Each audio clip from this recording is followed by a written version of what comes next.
တရားနာတယ်ဆိုတာဘဝမှာအင်မတန်လိုအပ်တဲ့အလုပ်တစ်ခုလို့ဦးဇင်းတို့အဲ့လိုမြင်ပါတယ်။ဘာကြောင့်လဲဆိုလို့ရှိရင်တရားရဲ့စွမ်းအင်တတ္တိအကျဉ်းမြင်အားဖြင့်2မျိုးရှိဘိသိက်တရားရဲ့စွမ်းအင်တတ္တိအကျဉ်းမြင်အကျဉ်းချုပ်အားဖြင့်ဘယ်နှမျိုးရှိသလဲ2မျိုးရှိနံပါတ်1ကဘာလဲဆိုတတ္တဝါတို့ကိုတတ္တာယာပေးတတ်တယ်တဲ့တရားဆိုတာတတ္တာယာပေးတတ်တယ်စိတ်နှလုံးပူပန်နေတာကိုအေးချမ်းသွားအောင်လှုပ်ဆောင်နိုင်တဲ့အစွမ်းတတ္တိဟာတရားမှာပဲရှိတယ်ကျန်တာဘယ်မှာမှမရှိဘူးနော်စိတ်နှလုံးတွေရှုပ်ထွေးနေတာကိုရှင်းသွားအောင်စွမ်းဆောင်နိုင်တဲ့တတ္တိတရားမှာပဲရှိတယ်ကျန်တာဘယ်မှာမှမရှိဘူးနော်စိတ်နှလုံးမှာလေးလံနေတာတွေကိုပေါ်ပါသွားအောင်စွမ်းဆောင်နိုင်တဲ့တတ္တိဟာတရားမှာပဲရှိဒါကြောင့်မြတ်စွာဘုရားရဲ့တရားတော်တွေဟာနံပါတ်1တတ္တဝါတွေကိုတတ္တာယာပေးတတ်တယ်တဲ့ဒါကိုယုံကြည်ကြတယ်မဟုတ်လားဒါကြောင့်တရားဆိုတာလူတိုင်းနာတဲ့ဟုတ်လား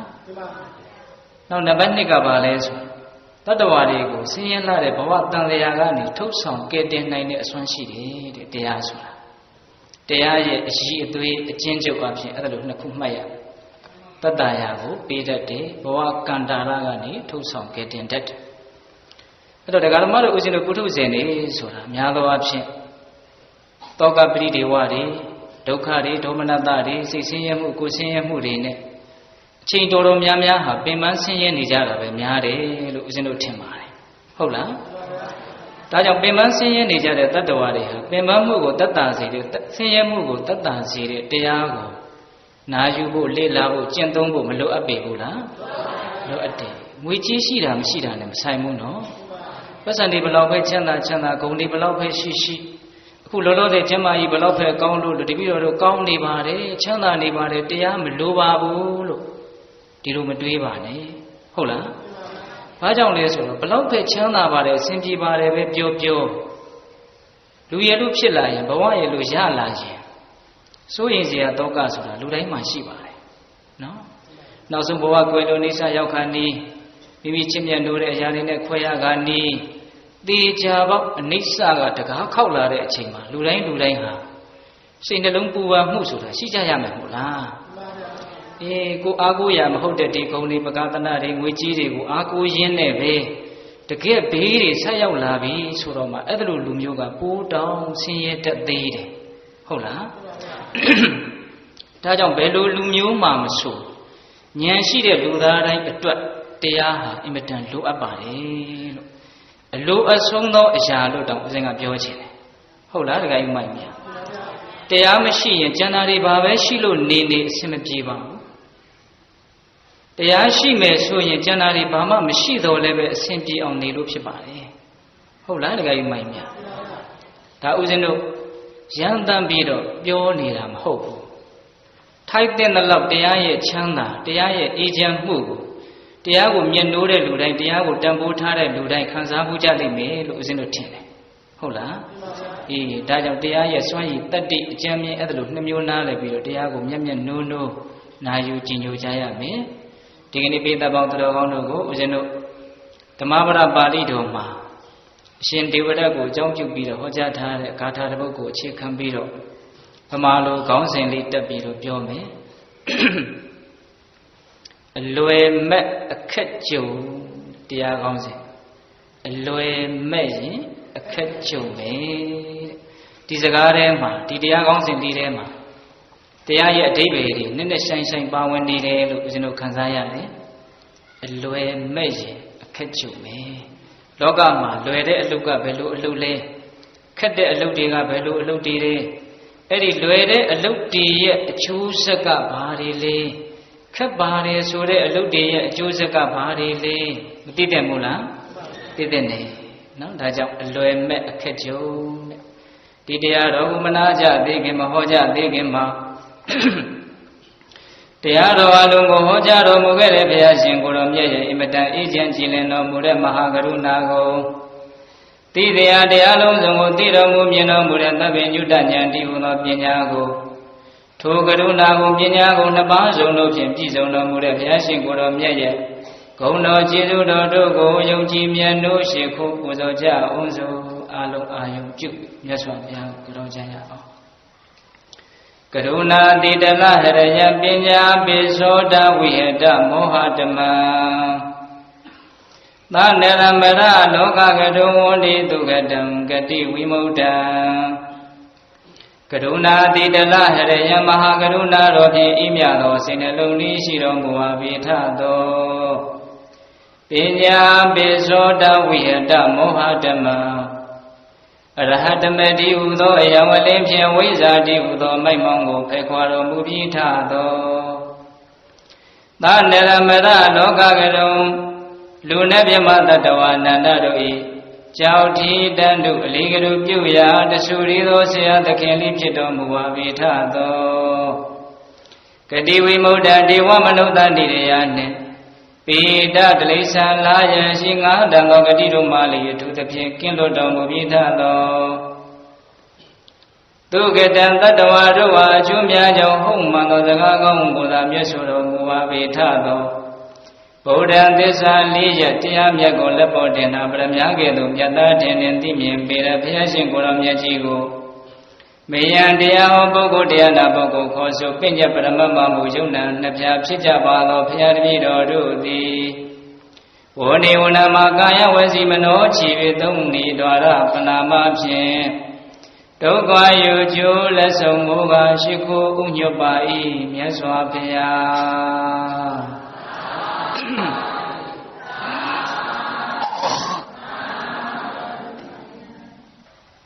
အလွယ်မဲ့ရင်အခက်ကြုံကြီးစတင်ပြီးတော့နာယူကြရအောင်ဒုက္ခရာနိအာတာဒုနိအတနောအဟိတာနိသာယင်စီဟိတင်သတာဒုံသတံဝေပရမဒုက္ခရံအာတာဒုနိမကောင်းသေးလိဖြစ်ကုန်သောအတနောမိမိအတွက်အဟိတာနိသအကျိုးစီးပွားလည်းတကယ်မရှိကုန်သော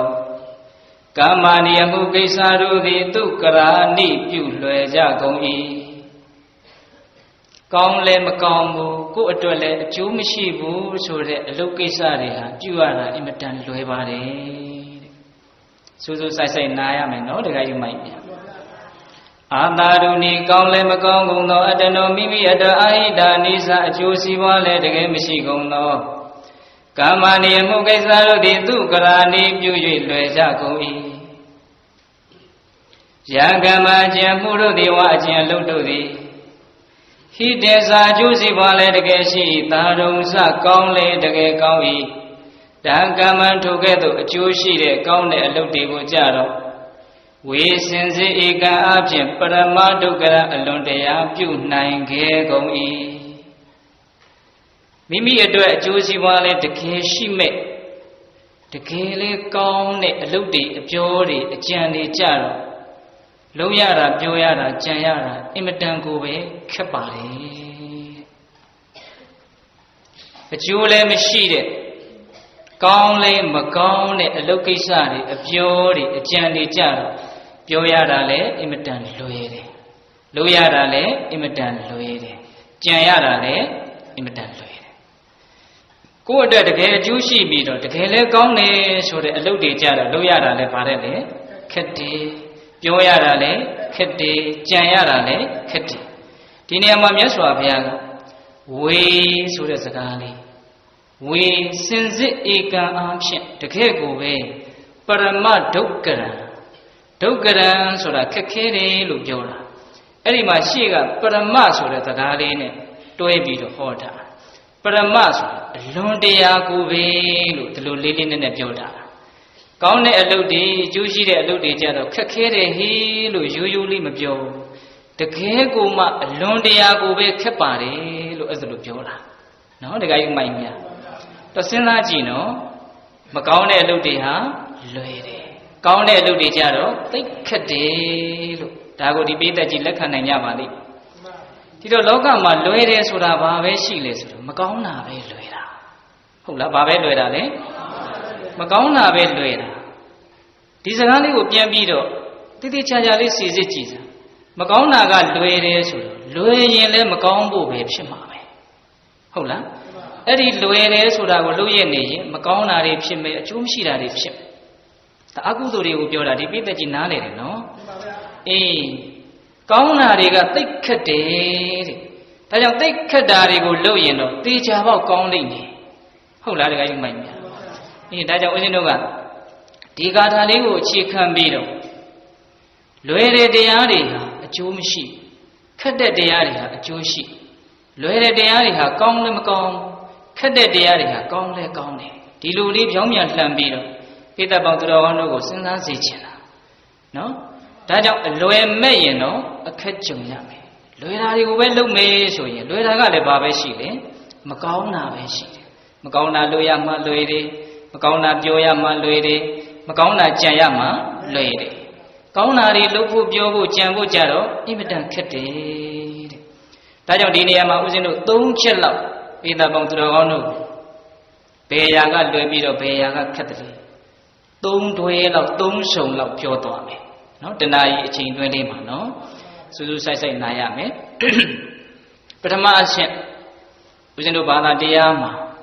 ဦးဇင်းတို့ဘာသာမှာမဟုတ်ပါဘူးလေဒီပြင်ဘာသာတရားတွေမှာဘာသာရေးနဲ့ဆက်ဆိုင်တဲ့နေရာတွေမှာဒါနဘာသာတိုင်းရှိတယ်နော်ဒီကိစ္စမှကြီးများ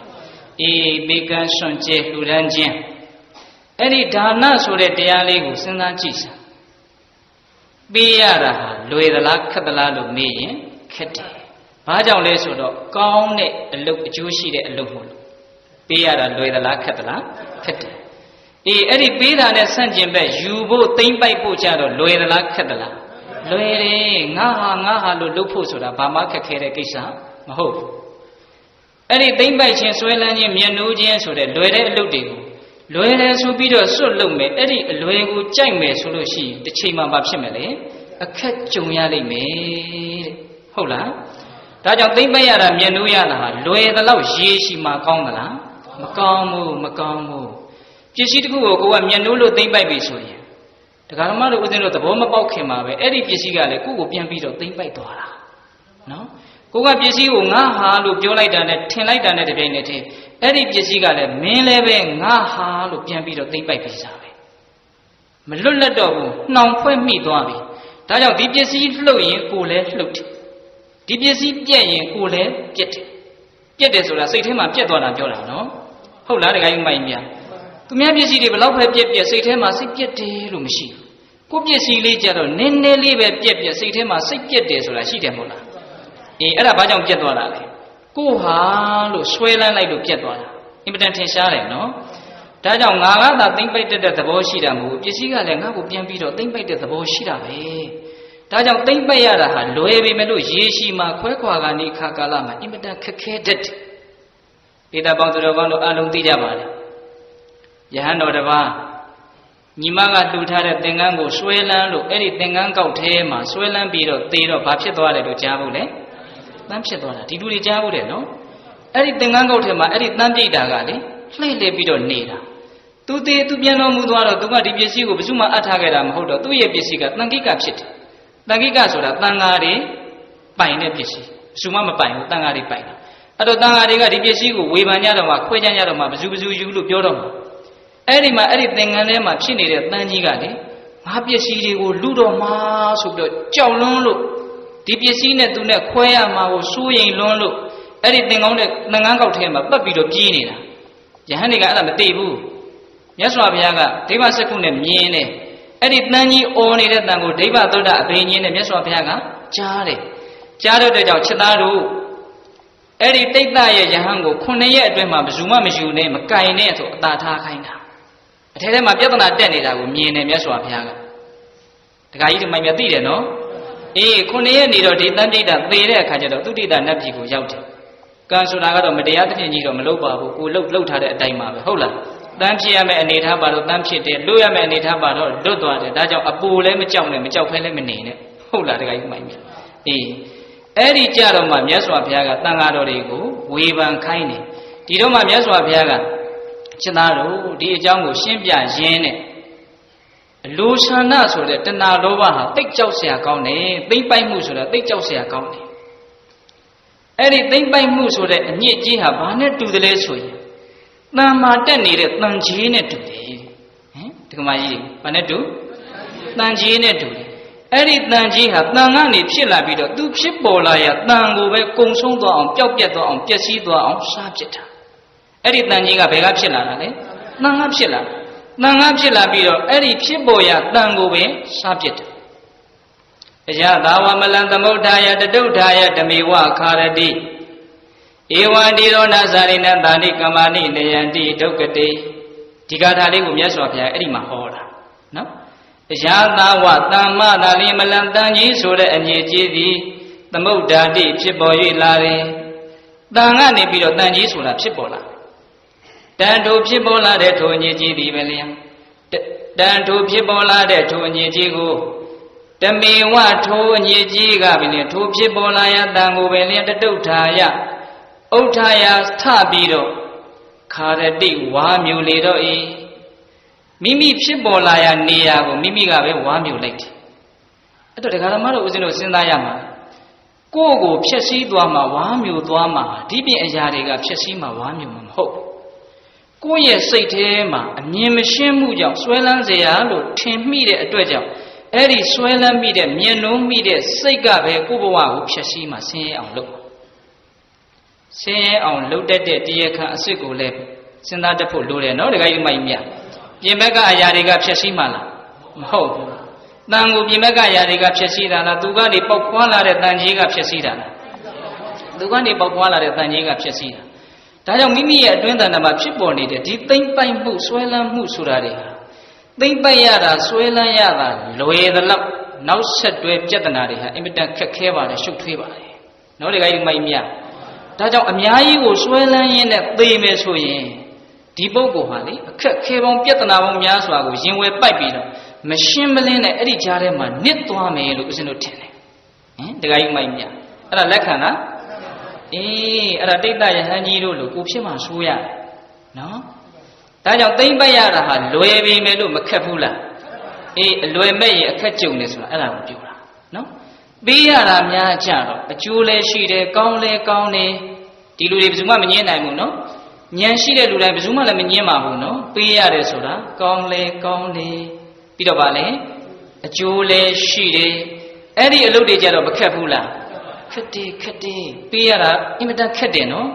ဦးဇင်းတို့ဇတ်တော်လေးတစ်ခုအမှတ်ရတယ်ပြောပြဟိုတုန်းကဘုရားလောင်းကပညာရှိအမတ်ကြီးတစ်ယောက်ဖြစ်တယ်ဘယင်ကြီးတစ်ပါးရဲ့ပညာရှိအမတ်ကြီးတစ်ယောက်ဖြစ်တယ်တနေ့ကျတော့အဲ့ဒီဘယင်ကြီးစီကိုပရောဟိတ်သားဖနှစ်ယောက်လာပြီးတော့ဖူးမြော်ကြအဲ့ဒီပရောဟိတ်ကြီးရဲ့သားကခက်ငယ်ငယ်အရွယ်ရောက်ခါစားအဲ့ဒီကလေးကလေမိဘရဲ့ခေါင်းကြီးကိုမြင်လဲမြင်လိုက်ဆွဲလန်းသွားတာအဲ့ဒါနဲ့အိမ်လေးရောက်ပြီးတော့ထမင်းမစားရင်မစားနဲ့တခါတည်းဒီမိဖုရားမှမရရင်သေပါမယ်ဆိုဖြစ်ခဲ့ဖြစ်ရပရောဟိတ်ကြီးကလည်းဘာမှမတတ်နိုင်ဘူးချော်လို့လည်းမရဘလူပြောလို့မှလည်းမရအဲ့ဒါနဲ့ကဲငါသားအသက်တော့ဒီလိုနဲ့ဆုံးရတော့မှာလားဘယင်ကြီးကလည်းသူနဲ့သိရင်းနှီးတယ်ဆိုတော့အဲ့ဒါဘယင်ကြီးတွေသွားပြီးတော့အကျိုးအကြောင်းပြောတာပြောတော့ဘယင်ကြီးကစဉ်းစားတယ်တတ္တဝါတူတယောက်ရဲ့အသက်ကိုကယ်ကောင်းပါလေဘယင်ကြီးကစိတ်ကောင်းနှလုံးကောင်းရှိအဲ့ဒါနဲ့ကိုင်းရှိစေငါရဲ့မိဖုရားကိုမင်းရဲ့သားကို9ရက်ပေးမယ်မိဖုရားကိုဘယ်နှစ်ရက်ပေးမှာ9ရက်ပေးမယ်လေတော်တော်ရရောတဲ့ဘယင်ကြီးပဲအဲ့ဒါနဲ့မိဖုရားကို9ရက်ပေးလိုက်တယ်မိဖုရားကလည်းဘယင်ကြီးကအသက်ကြီးဒီလူလင်ကငယ်ငယ်ဆိုတော့အဲ့ဒီ9ရက်အတွင်းမှာသူတို့နှစ်ယောက်မေတ္တာမျှပြီးနန်းတော်မပြန်တော့ပါပဲနဲ့တခြားတိုင်းပြည်ကိုထွက်ပြေးကြတာဗျာနော်မိဖုရားစီစဉ်ကိုဆွန့်သွားတာနော်အဲ့ဒီလိုထွက်ပြေးကြပြီဆိုတာလဲသိရောဘယင်ကြီးကလေပေးတော့ကမှ9ရက်ပဲပေးတာကိုဟုတ်လားအဲ့ဒီတော့ဘာဖြစ်တုံးဆိုတော့ဒီမိဖုရားစိတ်နဲ့တမိုင်မိုင်တွေတွေဖြစ်တယ်ဆင်းရဲတယ်ပင်ပန်းတယ်နောက်ဆုံးစိတ်ကသိပ်ပြီးတော့ပင်ပန်းတော့ရုပ်တွေပါပင်ပန်းလာတယ်ဖောက်ပြန်လာတယ်အဲ့ဒါနဲ့နောက်တော့သွေးဝမ်းတွေသွားပြီးတော့အင်မတန်ကိုတနာစရာကောင်းတဲ့အနေအထားကိုရောက်တယ်ဒီရှင်မင်းကြီးအဲ့ဒါနဲ့ဦးဇင်းတို့ဘုရားလောင်းပရောဟိတ်အမတ်ကြီးကဦးဇင်းတို့ဘုရားလောင်းပညာရှိအမတ်ကြီးကသိတယ်ဒီကိစ္စဒါကြောင့်ဖြစ်တာအဲ့ဒါနဲ့တို့ရဲ့ကျေးဇူးရှင်ဘုရင်ကြီးကိုစိတ်ကုမယ်ဆိုပြီးတော့သူ့ရဲ့ဘေးကသူ့ရဲ့လက်အောက်အမတ်2ယောက်ကိုသင်ပေးတယ်ဘုရင်ကြီးကဒီလိုမေးရင်ဒီလိုဖြေလို့တီးလုံးတွေတိုက်ပြီးတော့နော်အဲ့ဒါနဲ့ဘာလို့လဲဆိုဘုရင်ကြီးစိတ်ညစ်တော်မူတယ်ဘုရင်ကြီးကိုပြောတော်ဆက်မယ်ဆိုပြီးတော့ကာပွဲသဘင်တွေမျက်လှဲ့တွေဘုရင်ကြီးရဲ့ရှေ့မောက်ကိုခေါ်ပြီးတော့ဘုရင်ကြီးကိုပြအဲ့ဒီမှာအင်မတန်ဆန်းကျယ်တဲ့မျက်လှဲ့ပွဲတစ်ခုပါတယ်အဲ့ဒါကဘာလဲဆိုတော့ 30နဲ့2လက်တစ်ရှိတဲ့တန်လျက်ကြီးကိုတခါတည်းကြည်ရင်နဲ့မျိုးချလိုက်တယ်အခုဒီဗီဒီယိုဘာတွေထဲမှာလည်းလာတယ်မဟုတ်လားဟင်မျက်လက်တွေဘာတွေမျက်စိရှိတယ်ဘာတွေဖြစ်သွားမှကိုမသိဘယ်နဲ့လှုပ်တယ်လို့လည်းမသိဟုတ်လားအဲ့ဒီတန်လျက်ကြီးကြည်ရင်နဲ့မျိုးသားဘယ်ထက်ရောက်သွားရောအဲ့တော့ဘင်းကြီးကတော်တော်အော်တယ်အဲ့ဒါအမတ်3ယောက်ဘုရားလောင်းဦးစီးတဲ့အမတ်3ယောက်ကလည်းဘေးကနေဝိုင်းပြီးတော့ခါစားနေတာအဲ့ဒါဘင်းကြီးကအော်ပြီးတော့မေးတယ်ဟဲ့ပညာရှိမတ်တို့လောကကြီးမှာလေဟောဒီတန်လျက်ကြီးကိုမျိုးရတာတဲ့ခက်တဲ့အလုပ်များရှိသေးလားကွယ်တို့ဒီတန်လျက်ကြီးကိုမျိုးရတာတဲ့ခက်တဲ့လူရှိသေးလားတဲ့အဲ့တော့ဘုရားလောင်းကတယောက်ကိုသင်ထားတယ်အဲ့ဒီတယောက်ကအရန်နဲ့ထပြည့်တယ်မှန်လားပါရှိကြောင်းပါဗျာဒီပြောစမ်းကွာမှန်လားပါဗျာဒီတန်လျက်ကြီးကိုမျိုးရတာတဲ့လောကမှာပေးမယ်လို့ပြောရတာအင်မတန်ခက်ပါလေဗျာတဲ့စဉ်းစားကြည့်တော့ကိုယ့်ကိုစဉ်းစားကြည့်အခုပြောရဲလားဘာပေးမယ်လို့ပြောရဲတော့ဒီကမာကြီးလေဒီပြောတော့ဘာပေးပါမယ်လို့အခုပြောရဲလားဘယ်စဉ်းစားရအောင်မယ်ဟုတ်လားစဉ်းစားရအောင်မယ်ဒါကြောင့်32လက်တဲ့တန်လျက်ကြီးကိုမြွေရတာတဲ့ပါလေပေးမယ်လို့ပြောရတာကဘာတဲ့လဲခက်တယ်တဲ့အဲ့တော့ဘီကြီးကစဉ်းစားတယ်ငါပရောဟိတ်သားကိုအင်မတန်ပေးနိုင်ခဲ့တဲ့မိဖုရားကိုငါပေးမယ်လို့ပြောလိုက်တယ်ငါသိခက်ခဲတဲ့အလုပ်ကိုလုပ်တာပဲလို့နည်းနည်းလေးကျင့်တတ်မှုရပြီးတော့ယောဂနည်းနည်းလေးတက်တာစားပြုတ်တယ်ဟုတ်လားအဲ့ဒါနဲ့ဆက်ပြီးတော့သူကသိကျင်စိတ်ကပြင်းထန်လာတယ်ဘုရားလောင်းရဲ့အကွက်ထဲကိုတန်းဝင်လာပဲနော်တန်းဝင်လာကဲအမတ်တို့အဲ့ဒီလိုပေးမယ်လို့ပြောရတာခက်တယ်ဆိုတာငါလက်ခံတယ်အဲ့ဒီပေးမယ်လို့ပြောရတာတဲ့ခက်တဲ့အလုပ်ကိုရှိသေးလားတဲ့နောက်ထပ်မှန်လားပါရှိပါသေးတယ်ဖေ။နောက်ထပ်အမတ်တယောက်ကဘာလို့ပေးမယ်လို့ပြောရတာတဲ့တကယ်ပေးလိုက်ဖို့ကပိုခက်ပါလေဖေ။တဲ့ကဲစဉ်းစားတော့တခါကြီးမိုင်းပြတချို့ပေးမယ်လို့ပြောပြီးတော့တကယ်ပေးကြဆိုတော့မပေးတော့ဘူးအများကြီးပေးမယ်လို့ပြောပြီးမှနည်းနည်းပေးတာရှိတယ်ကောင်းတာပေးမယ်လို့ပြောပြီးမှမကောင်းတာပေးတာရှိတယ်ဟုတ်လားတခါကြီးမိုင်းပြဂရိတီသလားမတီးဘူးဟုတ်လားပေးမယ်လို့ပြောရတာကနည်းနည်းလွယ်သေးတယ်တကယ်ပေးလိုက်ဖို့ကြတော့ခက်လိုက်တာဘင်းရတော့သဘောကျတယ်တဲဟုတ်တာပဲအေးငါပေးမယ်လို့လည်းပြောတယ်တကယ်လည်းပေးလိုက်တယ်တဲဟုတ်တဲ့ငါပဲလို့စဉ်းစားတော့ပီတိဝင်လာတော့တောကကအလိုလိုပြောက်တာဟုတ်ဟင်းတကယ်ကြီးမိုက်မြအဲ့ဒါနဲ့ယောဂကနည်းနည်းတက်တာအဲ့ဒါနဲ့သူသိကျင်စိတ်ကိုမမျိုးသိမ့်နိုင်အမတ်တို့အဲ့ဒီတကယ်ပေးလိုက်ရတာခက်တယ်ဆိုတာလည်းငါယုံကြည်တယ်အဲ့ဒါတဲ့ခက်တာများနောက်ထပ်ရှိသေးလားမှန်လားပါရှိပါသေးတယ်ဖေ။အဲ့ဒါဖေလောင်းရှိတာဘာလို့ပေးပြီးတဲ့နောက်မှာဝမ်းမနေပဲနဲ့နောင်တမရပဲနဲ့ကိုပေးထားတဲ့အမှုကိစ္စကိုဝမ်းမြောက်ဝမ်းသာကြီးကြီးလင်းလင်းနေနိုင်မှုကပုခက်ပါတယ်ဖေ။ကဲပညာရှိစကားများသိတ္တံဖို့ရှိတယ်နောက်တခါကြီးမိုင်များတချို့တော့ပေးမယ်လို့လည်းပြောတယ်တကယ်လည်းပေးလိုက်တယ်ပြီးတော့စိတ်ကမချမ်းသာမျိုးတွေးပြီးမချမ်းသာအောင်လည်းသူများမြင်အောင်လည်းမပြရဲဘူးခက်လိုက်တာဟုတ်လားအေးအဲ့တော့ဘင်းကြီးကသူ့မှာကွတိဝင်နေတာလေပေးမယ်လို့ပြောတယ်ပေးလဲပေးတယ်အခုပေးပြီးတော့မှသူကဘာဖြစ်နေတော့သူကပြဿနာဖြစ်နေတယ်အဲ့ဒီတော့မှကိုင်ဒီခက်တာကြီးလည်းငါကြိုးစားပြီးတော့ရအောင်လုပ်မယ်ဝမ်းသာပြီးတော့ဘင်းကြီးရဲ့ယောဂအဲ့ဒီမှာကြောက်တယ်တော့ပေးတဲ့သူကိုပြောနေတာကဘာလဲပေးရတာလွယ်သလားမလွယ်ဘူးခက်တယ်နော်တခါကြီးမိုက်များပေးမယ်လို့ပြောရတာခက်တယ်တကယ်ပေးလိုက်ဖို့ပိုခက်တယ်ပေးပြီးတဲ့နောက်နောင်တမရဖို့ကတော့အခက်ဆုံးပါပဲဟုတ်လားတခါကြီးမိုက်များအေးဒါကြောင့်အဲ့ဒီခက်ပါတယ်ဆိုတဲ့အလုပ်ကိုပဲကြိုးစားပြီးတော့လုပ်ရမယ်အဲ့ဒီခက်တယ်ဆိုတဲ့အလုပ်ကလုံတုံးမှကြိုးစားရပေမဲ့လို့ရေရှိမှသူ့ရဲ့အကျိုးဆက်တွေကနိဗ္ဗာန်ထိအောင်ရောက်နိုင်တယ်ဒီဆွန့်လွတ်မှုဟာလေနိဗ္ဗာန်ထိအောင်ရောက်နိုင်တယ်နော်တခါကြီးမိုက်များဆွန့်လွတ်မှုပမာဏကြီးရင်ကြီးသလောက်အကျိုးပေးလဲကြီးတာပဲဟုတ်လားဦးဇင်းတို့မြတ်စွာဘုရားရောင်ကြီးတော်ဘယ်လောက်ကွန့်မြူးတယ်လို့ကြားဘူးအေးရောင်ကြီးတော်ပမာဏကတလန်လောက်လေဟုတ်လားပဂတိတလန်လောက်မြတ်စွာဘုရားရဲ့အကြောင်းကပြတ်တယ်လွန်ခဲ့တဲ့ကဘာတသိန်းကပွင့်တဲ့ဘုရုမုဒ္ဒလမြတ်စွာဘုရားကြတော့ရောင်ကြီးတော်ဟာဒီစัจ java တစ်ခုလုံးနှံ့နေရလတွေရဲ့အလုံးမရှိဘူးလို့ဆိုတယ်ဘုရားရဲ့အကြောင်းနဲ့နေကြတာကြက်တွန်တာတွေငှက်တွေအော်တာတွေကြည့်ပြီးတော့မနဲ့လင်းပြီပဲလို့ဒီလိုသိရတယ်လို့ဆိုတယ်ဖရာချင်းတူပါနဲ့ကနေအယောင်ထွက်တာချင်းဘာကြောင့်မတူသလဲဆိုတော့ဒါလေးကိုနည်းနည်းလေးမှတ်သားစေချင်လို့ဟုတ်လားစွန့်လွတ်စဉ်အခါတုန်းကစွမ်းအားတတ္တိကွာခြားသွားလို့ရရှိတဲ့အကျိုးတွေကွာခြားသွားတာဦးဇင်းတို့ဖရာလောင်းကဝေဒနာယဇတ်တော်မှာဒီမှာလေသားတော်လေးတွေသမီးတော်လေးတွေဇာလီတို့ကနာစိန်တို့ကိုစွန့်လို့တော့ကိုမဒေဝဒရဲ့အလောင်းဗာလေလှူတာတွေအကုန်စားတယ်ဇူစကားပုံနာဟုတ်လားအေးဇူစကားပုံနာကရိုက်နှက်တော့ဘုရားလောင်းကဘာလုပ်တော့အန်ကျိတ်ပြီးတော့မျက်ရည်ကျပြီးတော့ဓာထဆွဲတာငါရှေ့မှာဒီလိုလုပ်ရမှာလား तू လှူပြီးသားနော်အဲ့ဒီလှူပြီးသားကို तू အခုဘလို့ဖြစ်တာလဲ ဓာထဆွဲတာပြီးတော့မှသူ့ရဲ့ဒီဖောက်ပြန်တဲ့စိတ်ကိုပြန်ပြီးတော့အောင့်ပြီးတော့မျက်ရည်တုတ်တုတ်ကြပြီးတော့ကြိုးစားသွားတာပဲအောင်မြင်သွားတယ်နော်မျက်ရည်အကျခံပြီးတော့ကောင်းတာကိုသူလုပ်တာဒါပေမဲ့သူ့ရဲ့စိတ်ကအဲ့လိုမျိုးဘုရုမုဒ္ဒရာဘုရားလောင်းကြတော့အဲ့လိုမဟုတ်ဘူးသူ့ရဲ့သားကိုလာအလှခန္ဓာကဘလူးကလာအလှခန္ဓာအဲ့ဒီမှာဘလူးကသူ့ရှေ့တွေကိုပဲကြားသွဲကြားရင်းကိုစားတယ်လို့တခါလဲစားပြစ်တာအဲ့ဒါသွေးတွေကပဇောင်ကနေစီးကြတယ်လို့ဆိုတယ်အဲ့ဒါကိုအဲ့ဒီဘုရားလောင်းကကြည့်ပြီးတော့ငါရဲ့ဒါနပါရမီအထွတ်ထိပ်ကိုရောက်တယ်ဆိုတော့ဝမ်းသာပြီးတော့ပီတိဖြစ်တယ်လို့ဆိုတယ်ဩဒါသိကောင်းတယ်နော်ဒီစိတ်ဓာတ်ကိုကိုချင်းစာလို့မရနိုင်ဘူးနော်ဘယ်ရနိုင်မလို့ကိုကအပါမွားပဲဟုတ်လားတကယ်ဒီမိုက်ကြီးကိုချင်းစာလို့မရနိုင်ဘူးအဲ့ဒါလောက်ထူးခြားဆန်းကျယ်တဲ့စိတ်ဓာတ်ကြောင့်ထူးခြားဆန်းကျယ်တဲ့ကိုရောင်ကိုဝါတွေဟာစကြဝဠာနဲ့အနှံ့ပြန့်နေဆိုတာပေးတတ်တို့သူ့အကျိုးနဲ့သူပေါ့နော်ဟုတ်လားအဲ့တော့ပေးကမ်းစွန့်ကျဲလှူဒန်းခြင်းဆိုတဲ့ဒီစွန့်လွတ်မှုရဲ့အင်အားဟာကြီးမားရင်ကြီးမားသလောက်ရေရှည်မှာအကျိုးစီးပွားတွေမများပေဘူးလားများမယ်အဲ့ဒီလိုပေးကမ်းစွန့်ကျဲမှုရဲ့ဆန့်ကျင်ဘက်လွယ်ကူပါတယ်ဆိုတဲ့သိမ့်ပိုက်မှုကြတော့လွယ်ပေမဲ့လို့ရေရှည်မှာပါလေခက်ခဲတတ်တယ်လို့နားလည်ပြီးတော့အလွယ်မဲ့ရင်တော့အခက်ကြုံလိမ့်မယ်လို့ဒီနေရာမှာတစ်ချက်မှတ်ရအဲ့ဒါဒါနာခံပြီးချမ်းစုနော်နောက်သီလခံသွားကြည့်ရနော်သာသနာတော်မှာသူဆင်လေးနဲ့သူရှိတယ်လေအလုပ်ကိစ္စလေးတွေကဟုတ်လားဦးဇင်းတို့စားလို့ဆိုရင်တော့အနုပုပ္ပိကထာပေါ့အစဉ်အတိုင်းပြောဆိုတဲ့စကားပေါ့နော်ကိုဒါနာပြီးတော့ဘယ်ရောက်လာပြီသီလဟာဘာလဲလို့မေးရင်စောင့်စည်းတာသိတဲ့ပါလေစောင့်စည်းတာနှုတ်ကိုစောင့်စည်းတယ်ကိုယ်နှုတ်စောင့်စည်းတယ်ထင်းတဲ့အတိုင်းလှုပ်ချင်တဲ့အတိုင်းမလှုပ်ဖဲနဲ့စောင့်စည်းတယ်ထိမ့်သိမ့်တယ်ပြိတ္တိစောင့်စည်းတယ်ထိမ့်သိမ့်တယ်ဆိုတဲ့စကားလေးထဲမှာတိတိကျကျစဉ်းစားကြည့်မလှုပ်ချင်လို့မလှုပ်တာလားလှုပ်ချင်ရက်နဲ့မလှုပ်တာလား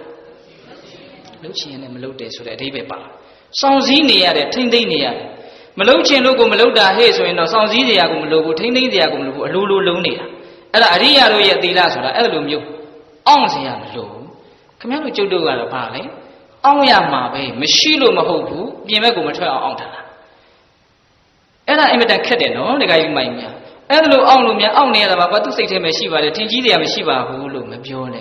အဲ့ဒါလို့မအောင့်နိုင်ကြလို့လောကကြီးမှာဆူပွက်နေကြမလုတ်တဲ့အလုတ်တွေကိုမအောင့်နိုင်လို့လှုပ်လိုက်တယ်ဟုတ်လားမပြောတဲ့အပြောတွေကိုမပြောနိုင်မအောင့်နိုင်လို့ပြောလိုက်တယ်အဲ့ဒီမအောင့်နိုင်ခြင်းဆိုတဲ့တရားခံသေးသေးလေးကြောင့်အမှုကိစ္စတွေအကြီးကြီးထွားသွားကဘာကြီးတစ်ခုလုံးကိုလည်းကြည်နော်ဟုတ်လားတကယ်မိုက်မြအဲ့ဒီမအောင့်နိုင်တဲ့ကိစ္စဟာအင်မတန်ကြောက်စရာမကောင်းဘူးလား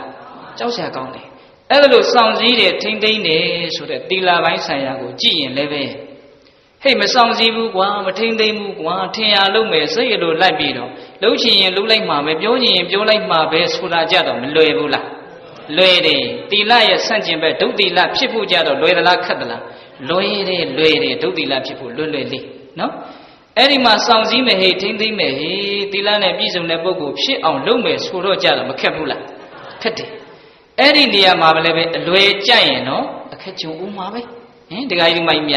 အလွယ်ကြရင်တော့အခက်ကြုံဦးမှာခက်ပါတယ်ဆိုတဲ့သီလကိုကြိုးစားပြီးတော့စောင့်စည်းမယ်ဆိုရင်ကိ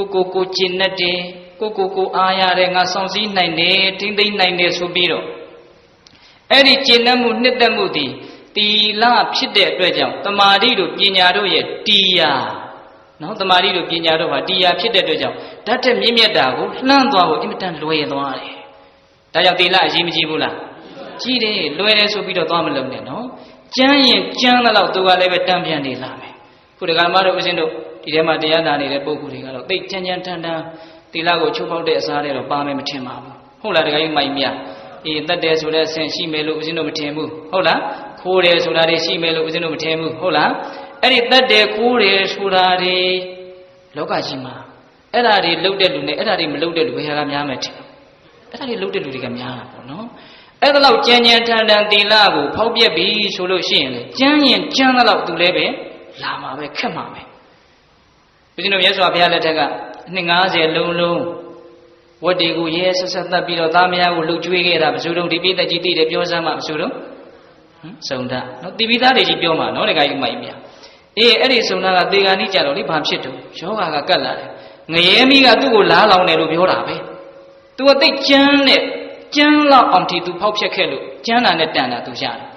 ်အဲ့ဒီမှာအိမ်တကားပေါက်ကိုပဲပိတ်ထားလိုက်တော့လေအိမ်သားတွေကလည်းသူများမြင်မှာရှက်လွန်းလို့ အဲ့ဒါအိမ်ငန်းထဲမှာလေးဘက်ထောက်ပြီးတော့သွားတယ်ဝက်လို့អော်တယ်လို့ဆိုတယ်အဲ့ဒါဘေးကလူတွေကလူသံလို့ကိုမသိ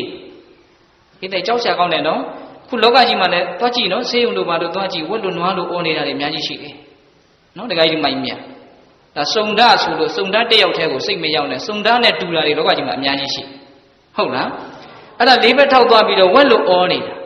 အဲ့ဒါယဟန်တွေကမြတ်စွာဘုရားကိုလျှောက်တယ်ရှင်ဘုရားစုံနာတိတ်တိတ်ပုံအိမ်ထဲမှာဝက်တွေကိုတတ်နေတာ9ရက်တောင်ရှိပြီအဲ့ဒါ9ရက်လောက်អော်နေတာရှင်သားတို့ဝက်တွေကိုတတ်နေတာမဟုတ်သူကိုယ်တိုင်ဝက်လို့អော်နေတာဘုရားကတော့မြင်တာပေါ့ဗျာအဲ့ဒီမှာယဟန်တွေတော်တော်လန့်အဲ့ဒီလိုဝက်လို့អော်ပြီးတော့သေးပြီးတော့မှသူအဝီကြီးငရဲကိုရောက်တယ်ဒီမှာမြတ်စွာဘုရားအဖို့မဖြတ်နိုင်တဲ့တရားလေးတစ်ခုပြောပြဣဒာသောစတိပိစ္ဆာသောစတိပါပကာရိဥပယတသောစတိသောစတိသောဝိဟိညတိဒိဋ္ဌဝါကမ္မကိလေသာမတနောပါပကာရိစောင့်စည်းခြင်းထိမ့်သိမ်းခြင်းမရှိဘဲမကောင်းတာတွေကိုပြုလုပ်လို့ရှိတဲ့ပုဂ္ဂိုလ်တို့သည်ဣဒာသောစတိဒီဘဝမှာလည်းစိုးရိမ်ရတယ်ပိစ္ဆာသောစတိနောင်ဘဝမှာလည်းပဲစိုးရိမ်ရတယ်မကောင်းတာတွေကိုမထိမ့်မဲမသိမ့်မဲနဲ့စိတ်ရှိလက်ရှိအလိုလိုက်ပြီးတော့လုံမယ်ပြောမယ်ဆိုရင်ဒီဘဝလည်းစိုးရိမ်ရတယ်နောင်ဘဝလည်းစိုးရိမ်ရဣရာသောစတိပိစ္ဆာသောစတိပါပကာရိဥပယထသောစတိဥပယထဒီဘဝနောင်ဘဝနှမဆုံးသောဘဝတို့မှာသောစတိစိုးရိမ်ရတယ်နောက်ထပ်ဘယ်နေရာမှာစိုးရိမ်ရသေးလဲဆိုဒိဋ္ဌဝါကမ္မကိလေသာမတ္တနောအတ္တတော်မိမိရဲ့ကမ္မကိလေသာညင်နွမ်းတဲ့အလုတ်တွေအပြောတွေကိုဒိဋ္ဌဝါမြင်ပြီးတော့သောထုပုဂ္ဂိုလ်သည်သောစတိဆိုရင်ရ၏သောထုပုဂ္ဂိုလ်သည်ဝိဟိညတိပင်မရ၏ကိုလှုပ်ထားတဲ့ကိုပြောထားတဲ့အလုတ်တွေအပြောတွေရဲ့ညင်နွမ်းမှုတွေကိုကိုယ်တိုင်မြင်ပြီးတော့ပိဋကရေလှုပ်ပြီးမှတော့ခေါင်းဆောင်ခြင်းလို့မရတော့ဘူးမြင်ရတာပဲနော်ပြောပြီးမှတော့ခေါင်းဆောင်ခြင်းလို့ရသေးလားမျက်နှာလွှဲမင်းအရိနာနေတော့မင်းကလည်းမဆိုင်တော့ဘူးလို့လှုပ်ချင်လို့ရသလားမရဘူးကိုယ်တိုင်လှုပ်ထားတာကိုနော်အတ္တနောမိမိရဲ့ကာမကိလေသာညင်နွမ်းနေတဲ့အလုတ်တွေအပြောတွေကိုဒိဋ္ဌဝါကိုယ်တိုင်မြင်ပြီးတော့သောထုပုဂ္ဂိုလ်သည်သောစတိစိုးရင်ရတဲ့ဝိဟိညတိပင်ပန်းရတယ်စိုးရင်ပြီဆိုမှတော့ပင်ပန်းပြီပေါ့ဟုတ်လားငါလှုပ်ထားတဲ့လူတွေကဟိုဘယ်တော့မှအကျိုးပေးမှာတော့စိတ်မချမ်းသာဘူးမသက်သာဒီဆင်းရဲတွေဘယ်သူကလာပေးတာမဆောင်စည်းမှုမထိမ့်သိမ့်မှုကပေးတာဟုတ်လားဒါကြောင့်မဆောင်စည်းရတာမထိမ့်သိမ့်ရတာများလွယ်သလောက်ခက်တယ်ဗျာပိဋိပါလေလွယ်သလောက်ခက်တယ်လို့ရတာတော့အင်မတန်လွယ်တယ်ဖြည့်ရှင်းရတာသိခက်တယ်နော်လို့ရတာပြောရတာအင်မတန်လွယ်သလောက်နောက်ဆက်တွဲဖြည့်ရှင်းရတာပါလေအင်မတန်ခက်တယ်ခုနကတော့ငါသိမ့်ပိုက်တာနဲ့သိမထူးဘူးနော်နော်တခါကြီးမိုက်မြတ်ဒါကြောင့်မြတ်စွာဘုရားကတိတိကျကျပဲနော်ကိုလှုပ်ထားတဲ့မကောင်းမှုကိုကိုယ်တိုင်မြင်ပြီးတော့စိုးရိမ်ရလိမ့်မယ်ပင်ပန်းရလိမ့်မယ်တဲ့ဒါကြောင့်လွယ်ပြီမယ်လို့အဲ့ဒါကိုလုံးမိရင်တော့အခက်ကြုံလိမ့်မယ်လို့မှတ်ရမယ်နော်တခါကြီးမိုက်မြတ်ခက်ပြီမယ်လို့ကြိုးစားပြီးတော့စောင့်စည်းရမှာပဲကြိုးစားပြီးတော့ထိမ့်သိမ့်ရမှာအဲ့ဒီလိုကြိုးစားပြီးတော့စောင့်စည်းမယ်ထိမ့်သိမ့်မယ်ဆိုလို့ရှိရင်ကိုကျင့်တတ်မယ်အားရမယ်ကိုငါတန်ဖိုးရှိတဲ့လူတစ်ယောက်ပါလားလို့သိရရင်ဘာတွေကိုပိုင်ရတာနဲ့မှမတူတဲ့ခံစားချက်မျိုးရလိမ့်မယ်ကိုပိုင်လိုက်တာလေတော်တော်ကောင်းတယ်လို့ကိုယ်တိုင်သိတယ်ဟုတ်လားတခါကြီးမိုက်မှာဒါကြောင့်စောင့်စည်းထိမ့်သိမ့်ရတာဟာခက်ပေမဲ့လို့ရေရှိမှအကျိုးမရှိဘူးလားအကျိုးအများကြီးရှိတယ်လက်တွေ့ဗျာတိလဆိုတော့တမာရိရဲ့တရားပညာရဲ့တရားဖြစ်တဲ့ကြီးကျယ်မယ်မြင့်မြတ်မယ်မြတ်စွာဘုရားဟောထားတဲ့အများကြီးရှိပါတယ်နောက်ဆုံးနိဗ္ဗာန်ထိတခါတဲ့အကျိုးတွေဇက်တိုက်ဒီလိုသွားတယ်လို့ဆိုဟုတ်လားတကယ်လို့ကိုကအလွယ်ကြိုက်မယ်ဆိုလို့ရှိရင်တော့ခက်လိမ့်မယ်ဟုတ်လားဘုရားတို့စာပေထဲမှာပေးတဲ့တို့လည်းသိပါတယ်သတိပေးတဲ့အနေနဲ့ထပ်ပြီးတော့ပြောပြမယ်မဆောင်စည်းမထိမ့်သိမ့်တဲ့ပုံကိုယ်တွေကဘေးကြီးလေးမျိုးစိုက်တတ်တယ်လို့ဆိုတယ်ပြတဲ့ဘေးဘယ်နှမျိုးလဲ၄မျိုးနံပါတ်1အတ္တနုဝါဒဘေးကိုဆွတ်ဆွဲတဲ့ကဲ့ရဲ့တဲ့ရှုံချတဲ့ဘေးနော်နံပါတ်2ပရာနုဝါဒဘေးကတိတဲ့လူတွေကအထင်သေးတဲ့ဘေးသူများကအထင်သေးနေတာကိုလည်းသိတာပဲသိရင်ကိုယ်စိတ်ထဲပဲခံရခက်အဲ့ဒါလည်းဘေးတဲ့နေတာပဲတခါကြီးမိုက်မြတ်ကိုကအထင်သေးတရားတွေလုပ်ပြီးတော့ပတ်ဝန်းကျင်ကကိုယ့်ကိုအထင်ကြီးပါစေဆိုလို့ဖြစ်မလားအဲ့ဒီလိုပရာနုဝါဒဘေးသူတော်ရဲ့ကဲ့ရဲ့ရှုံချအပြစ်တင်အထင်သေးတဲ့ဘေးကိုခံရမှာပဲမလွယ်နဲ့ဘူးနော်တခါကြီးမိုက်မြတ်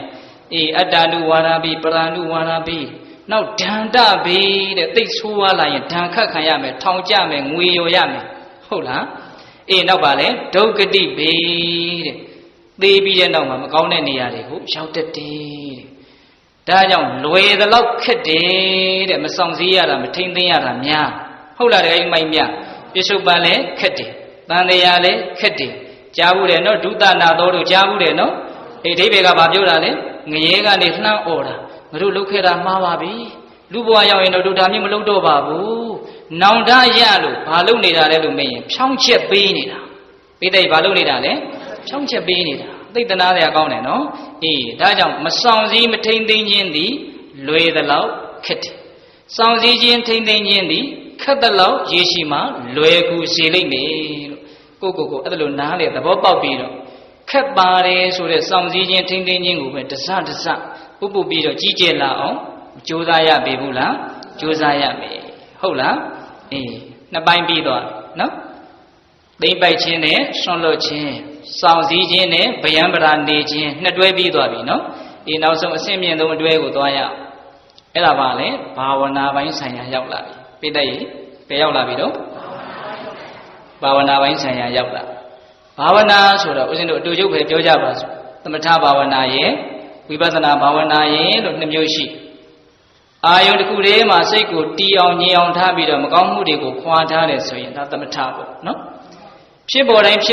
အာယုန်တွေကိုဖြစ်နေတိုင်းမှာဖြစ်နေတဲ့အတိုင်းလေးရိုးရိုးလေးသိနေတယ်အဲ့ဒါဝိပဿနာပေါ့ဒါရှင်းရှင်းလေးပြောတာနော်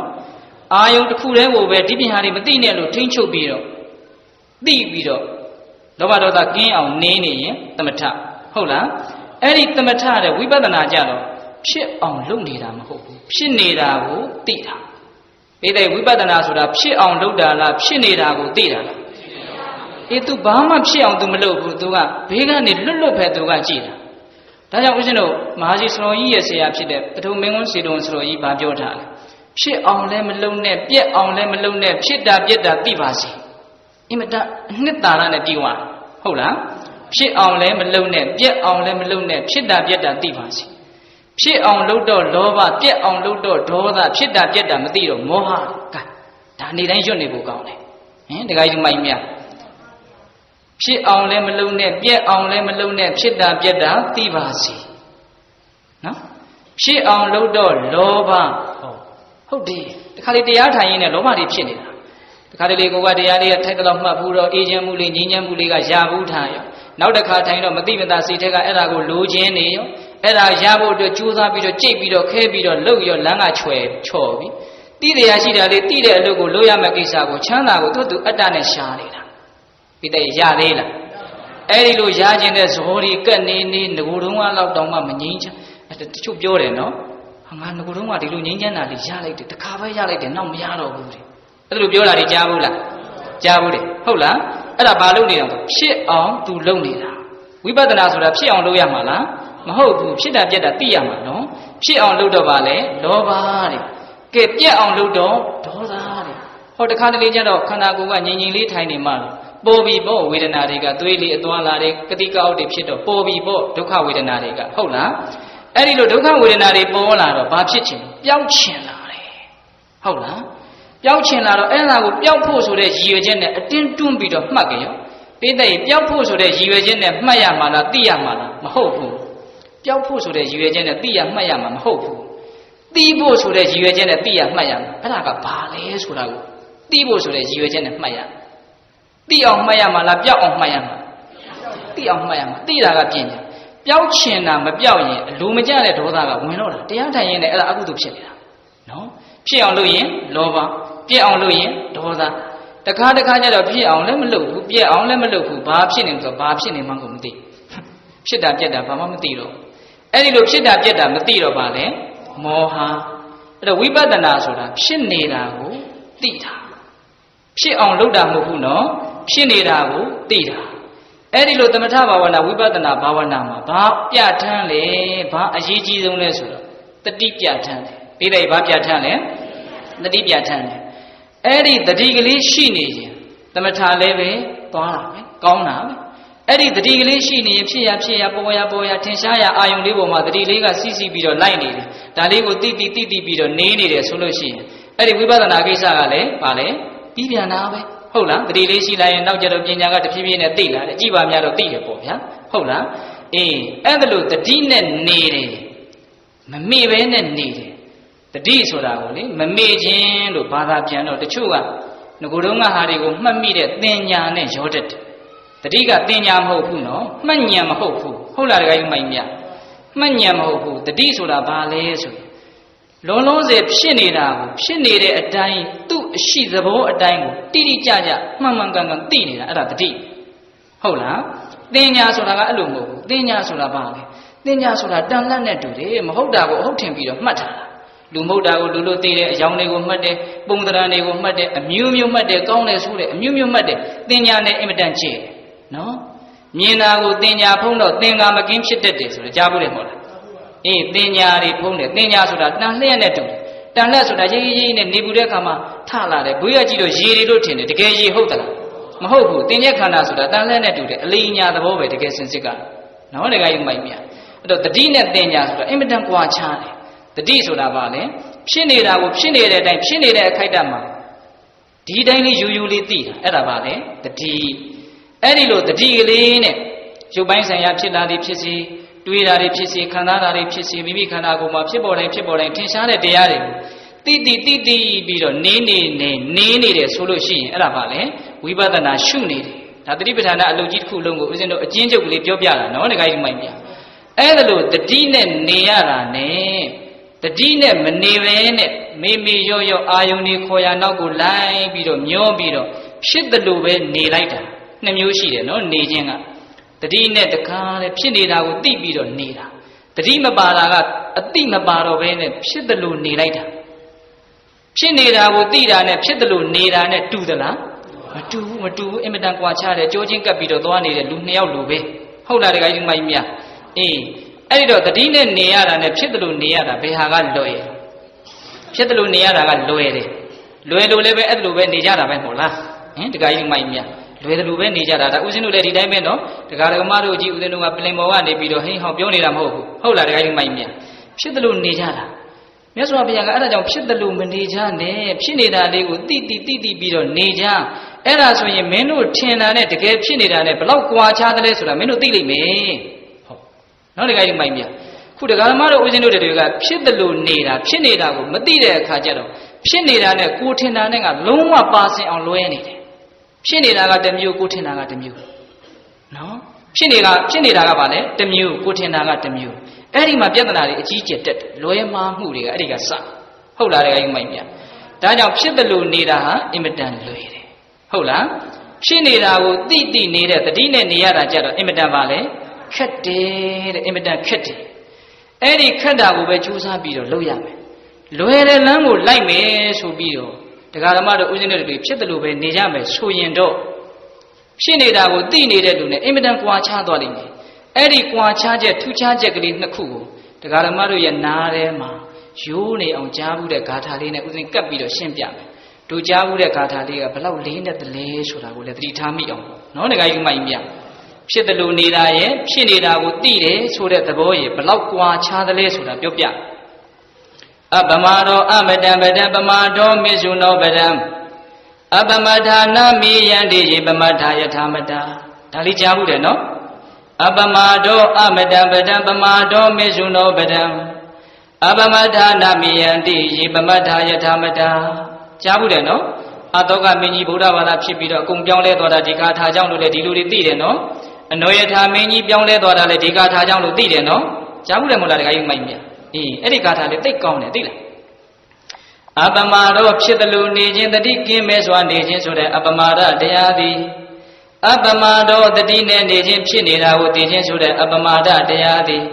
အမတံပဒံမတေယနိဗ္ဗာန်သို့ရောက်ခြင်းဤအကြောင်းဒီဖြစ်နေတာကိုတိနေတဲ့တတိနဲ့နေတယ်ဆိုတဲ့အပမာဒသည်မတေယနိဗ္ဗာန်သို့ရောက်ခြင်းရဲ့အကြောင်းတဲ့သူနိဗ္ဗာန်ဘက်ကိုဥလှည့်နေတယ်မြင်အောင်ကြည့်နော်အပမာတော်အမတံပဒံပမာတော်မေဇုနောပဒံပမာတော်ဖြစ်နေတာတွေကိုမသိပဲနဲ့ဖြစ်တယ်လို့နေခြင်းဆိုတဲ့ပမာဒတရားသည်မေဇုနောပဒံသိခြင်းရဲ့အကြောင်းဒီသိရလိမ့်မယ်တဲ့အဖမှန်သိရလိမ့်မယ်တတိမေ့ပြီးတော့ဖြစ်တယ်လို့နေမယ်ဆိုရင်ဖြစ်တယ်လို့နေခြင်းဒီမောဟနဲ့နေတယ်မောဟနဲ့နေလို့ရှိရင်လိုချင်စရာတွေ့ရင်လိုချင်မယ်မကျေနပ်စရာတွေ့ရင်မုန်းတိမယ် ကြိုက်ရင်လိုက်မယ်မကြိုက်ရင်တိုက်မယ်ဒါဖြစ်တယ်လို့နေခြင်းရဲ့အကျိုးဆက်မို့လား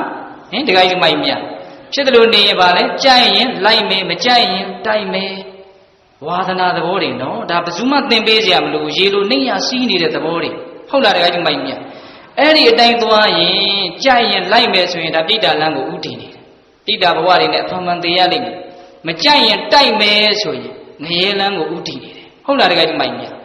ဒါကြောင့်ပမာဒဆိုတဲ့မေ့လျော့ခြင်းဟာအဖန်ဖန်သေးခြင်းရဲ့အကြောင်းပဲတဲ့ဘဝတွေကိုထပ်ပြီးတော့ရှားစီတဲ့အတွက်ကြောင့်နော်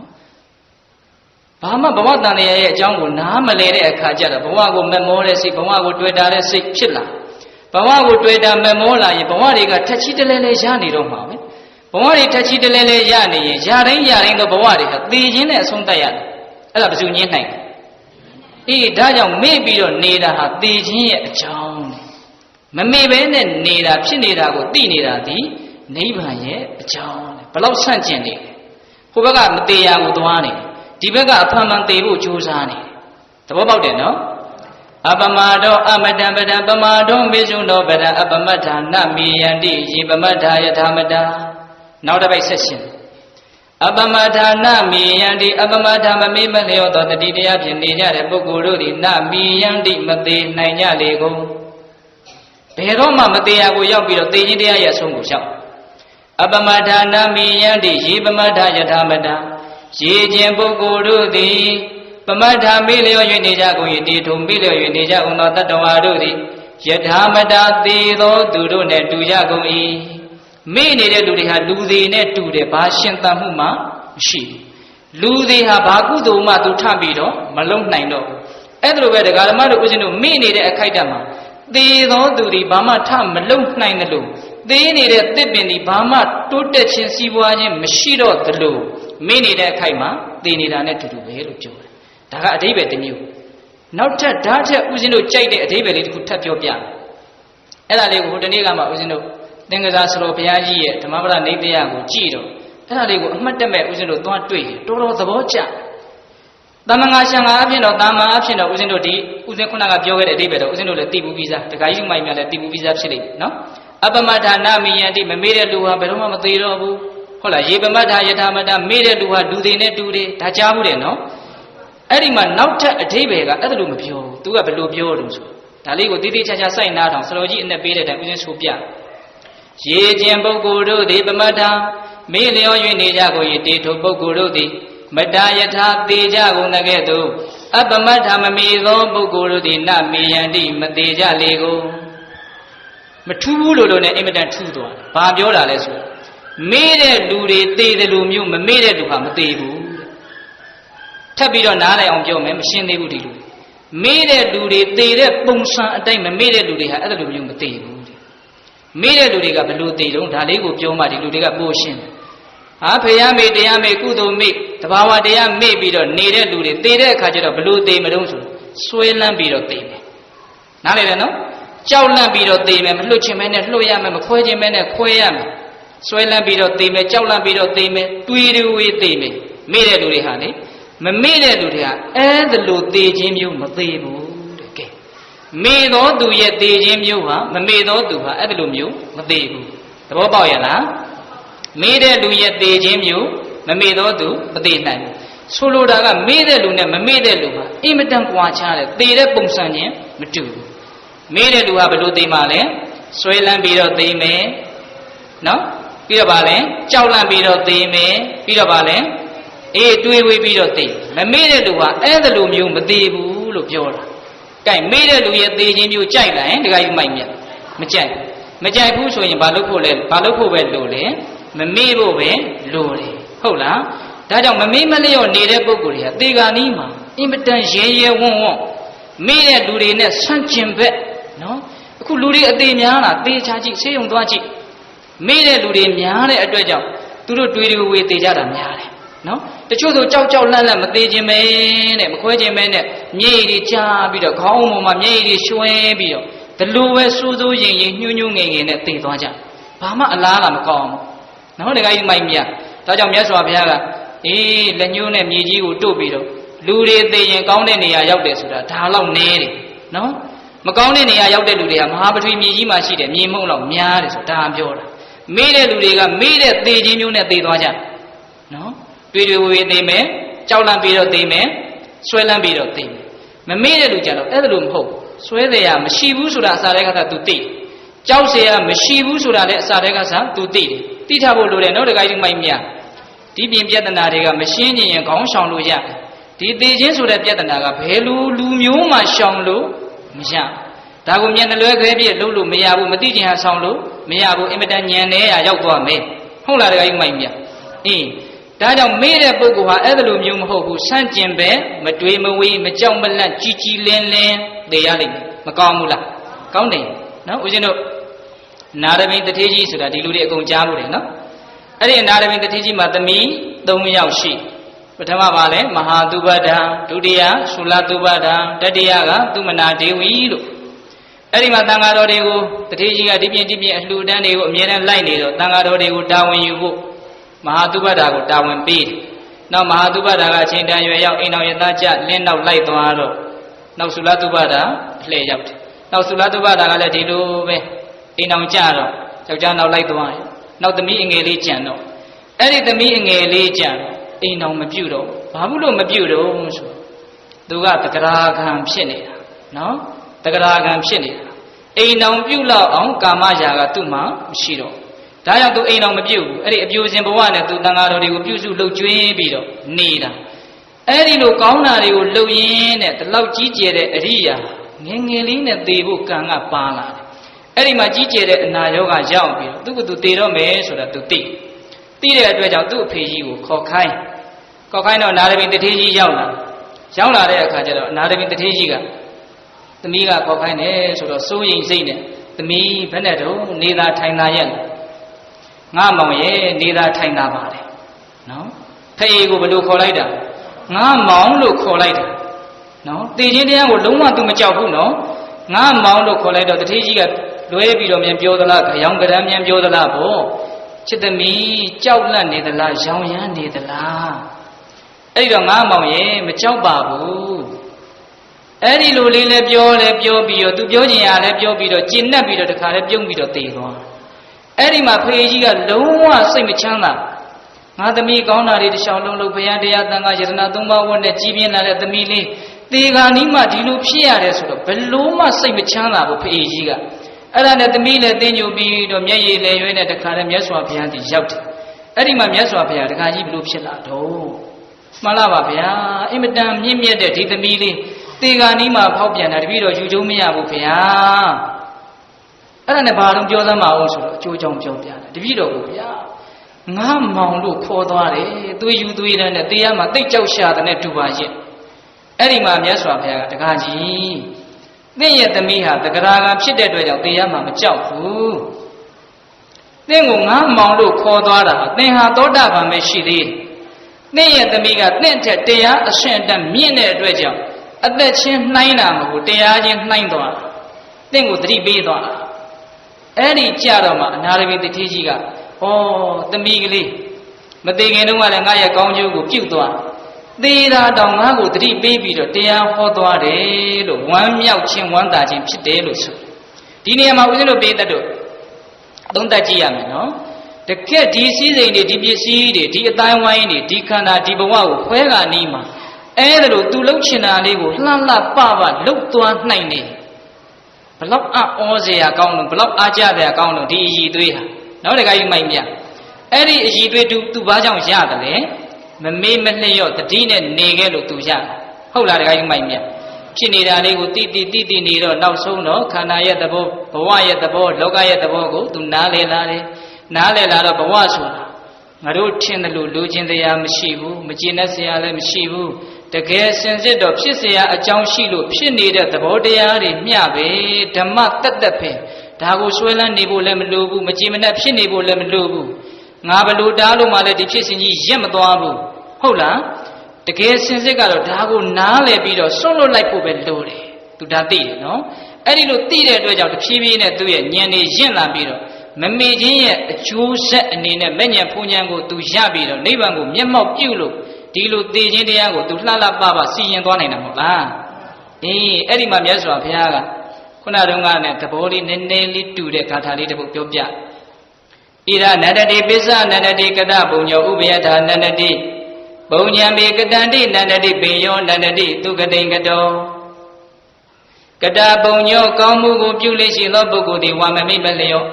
တတိတရားဖြင့်ဒါနသီလဘာဝနာဆိုတဲ့ကောင်းမှုကုသိုလ်ကိုပြုလေရှိသောပုဂ္ဂိုလ်တို့သည်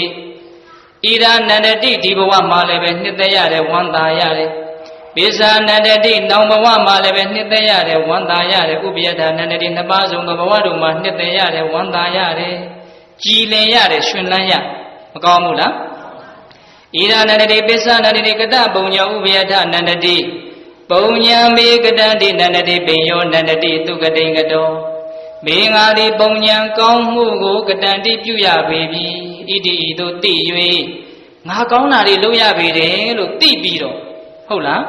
ဘိယောနန္တတိသူကတိန်ကတောတဲ့ဒါထက်ကောင်းတဲ့အခြေအနေတစ်ရပ်ကိုရပြီးတော့ဝမ်းမြောက်မှုဝမ်းသာမှုဟာဒါတက်ပို့ပြီးတော့ကြီးကျယ်လာတယ်နော်ခက်တော့ခက်တယ်နော်ဒါပေမဲ့အဲ့ဒီခက်တာကိုပဲကြိုးစားလုပ်ပြီးတော့ချမ်းသာမှုတွေကိုပို့ပြီးတော့ကြီးလာအောင်လုပ်သွားကြဟုတ်လားတခါကြီးမိုက်မြမမေးမလျော့တတိနဲ့နေရတာမခက်ဘူးလားခက်တယ်ခက်တယ်လွယ်တယ်လို့မဆိုလိုဘူးနော်အလေးချင်းမရှိတာကတစ်ကြောင်းနားမလဲတာကတစ်ကြောင်းလုံးတဲ့တယ်လို့မသိသေးတာကတစ်ကြောင်းအကြောင်းတွေကတော့စိုးနေတာပဲဟုတ်လား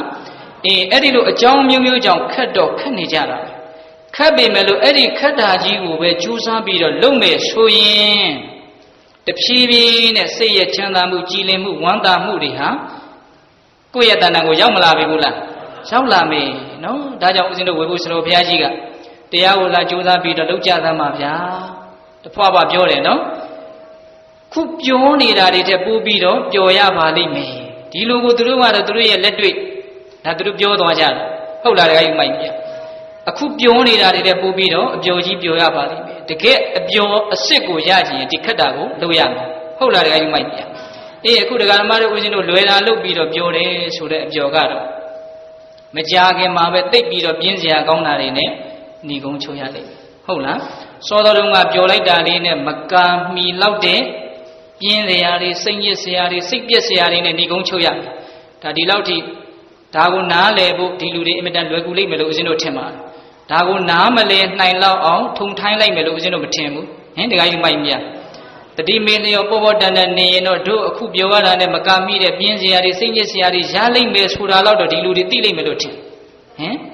င်ခက်ခဲပေမဲ့လို့တတိနဲ့နေမယ်ဖြစ်နေတာကိုသိမယ်ကြိုးစားပြီးတော့မြတ်စွာဘုရားရဲ့အဆုံးအမကိုလိုက်နာမယ်ဆိုရင်ရေရှည်မှာဓာတ်တက်ချမ်းသာလာမယ်ဓာတ်တက်ပီတိဖြစ်စရာတွေကျုံလာမယ်အတွေ့အကြုံတွေတွေ့လာမယ်ကောင်းလာမယ်လို့ဒီလောက်တော့ယုံကြည်တဲ့စိတ်တွေရှိလိမ့်မယ်လို့ဦးဇင်းတို့ထင်ဟုတ်လားဒါကြောင့်အဲ့ဒါကိုကြိုးစားပြီးတော့မလုပ်သင့်ဘူးလားလုပ်သင့်တယ်အဲ့ဒါလို့မှမဟုတ်ဖေးနဲ့ဖြစ်တယ်လို့နေမယ်ဆိုရင်တော့လွယ်တော့လွယ်တယ်သို့တော့အဲ့ဒီအလွယ်ကိုမက်မိရင်တော့အခက်ကြုံရလိမ့်မယ်ဟုတ်လားခက်ပေမယ်လို့ကြိုးစားမယ်ဆိုရင်တော့အလွယ်ကြုံမယ်ဟုတ်လားတခါကြီးမိုက်မြဒါကြောင့်ဦးဇင်းတို့သတိပဋ္ဌာန်တရားရဲ့မူရင်းအကျိုးပေးလေးတရားသိဖြစ်เสียကောင်းပါကြည်လင်ရုပ်ရှင်သီးခံခြင်းကျိုးရင်းနှစ်တန်တတိပဋ္ဌာန်ဆိုနော်ဒီကကြီးမိုက်မြဦးဇင်းကခုနကတေဂာနီအကြောင်းတွေကြီးပြောသွားတာနော်မသေးခင်မှာကိုတည်းမမေ့မလျော့နေတာဘာအကျိုးမှမရှိဘူးသိရှိတာနော်တတိကလေးနဲ့နေမယ်ဖြစ်နေတာကိုနေမယ်ဆိုရင်အကျိုးတွေအများကြီးကိုမပြောဘူးမူရင်းအကျိုးကလေးနှစ်ခုပြောပြထားတယ်ကြည်လင်ရုပ်ရှင်သီးခံခြင်းကျိုးရင်းနှစ်တန်တတိပဋ္ဌာန်နော်ဒီလိုဖြစ်နေတာလေးကိုနေမယ်ကြည့်သိပြီးတော့နေမယ်ဆိုရင်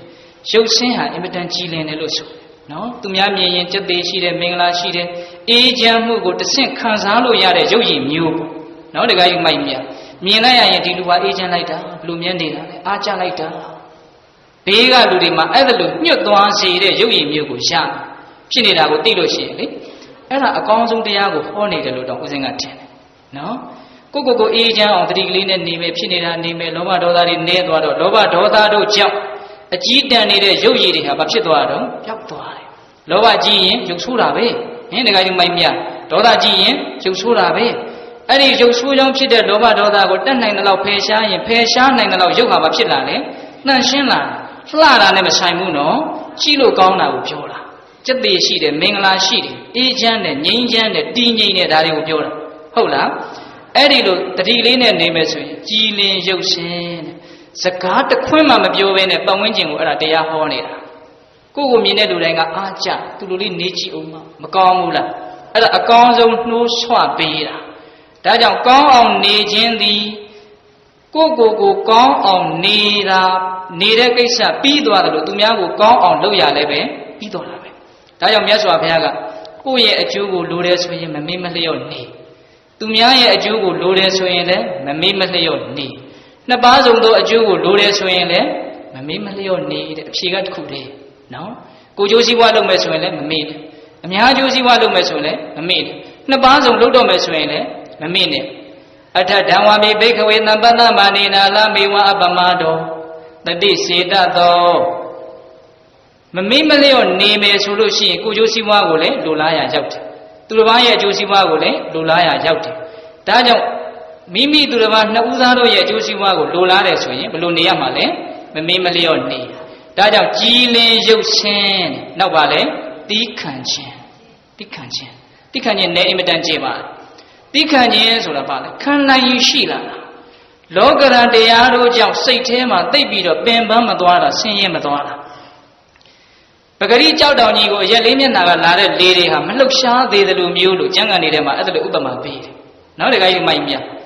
လေတွေကိုဖယ်ပစ်တာမဟုတ်ဘူးလောကရန်တွေကိုဖယ်ပစ်တာ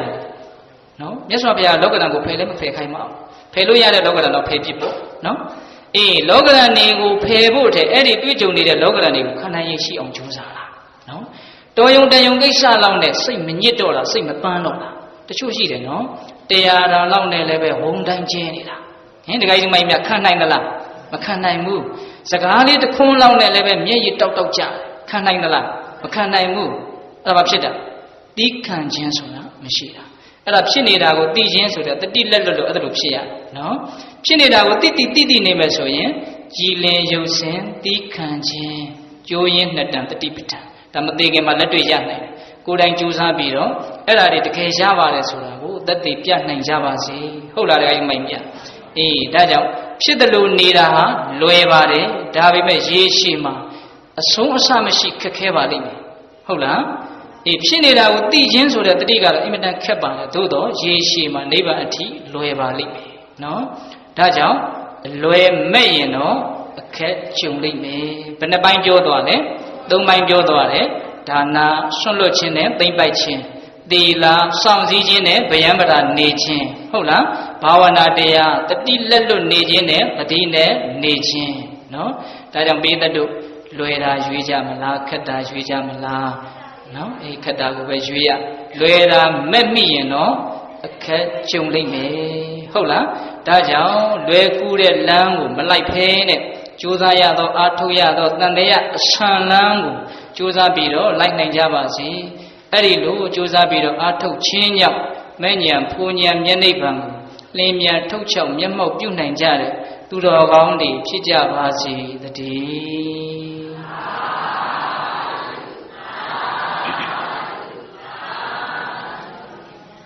ကဲဦးဇင်းတို့တရားဟောတာတဏှာကြီးတိနော်အလွယ်မဲ့အခက်ကြုံနဲ့ကဲဆုံးသက်သွားပြီနော်အားလုံးဆုတောင်းကြရအောင်အမျှဝေကြရအောင်နော်ရေစက်ခွက်ကညအရှင်ဖေယတရားတပည့်တော်တို့သည်ယနေ့ယခုလူတန်းရသောဒါနကုသိုလ်သောက်တည်ရသောသီလကုသိုလ်တရားနာယူကြရသောဓမ္မတဝနာကုသိုလ်ဤကဲ့သို့မြားမြတ်သောကုသိုလ်ကောင်းမှုစုစုတို့ကိုပြုလုပ်ကြပါကုန်၏အရှင်ဘုရားဤကောင်းမှုဤကုသိုလ်တို့ဤစွမ်းတတ္တိကြောင့်မဲ့ဉဏ်ဖူဉဏ်မျက်နှိပ်ဗံကိုလျင်မြန်ထုတ်ချောက်မျက်မှောက်ပြုရစေသာအရှင်ဘုရားဤကောင်းမှုဤကုသိုလ်တို့ဤဖို့ဘာကကိုသာသနာတော်ဆောင်နှက်များရှမမင်းများကိုဆောင်နှက်များကျောင်းဆောင်နှက်များအသက်ထင်ရှားရှိမရှိဖြစ်ကုန်သောဒ ဘိုးဘွားမိဘဆွေမျိုးသားချင်းတို့အားအစထား၍31ဘုံကျင်လီကုန်သောတတ္တဝအနန္တတို့အားထတ်တူထမြကုသိုလ်ဤဖို့ဘာကကိုပေးဝေငှပါ၏မြတ်ရကြ၍ကိုယ်စိတ်နှပြကျမ်းမာချမ်းသာကြသည်ဖြစ်ကြပါစေသောအားလုံးကြသမျှအမြအမြအမြယူတော်မူကြပါကုန်လောသာဓုသာဓုသာဓုအားလုံးကြသမျှအမြအမြအမြယူတော်မူကြပါကုန်လောသာဓုသာဓုသာဓုအားလုံးကြသမျှအမြအမြအမြယူတော်မူကြပါကုန်လောသာ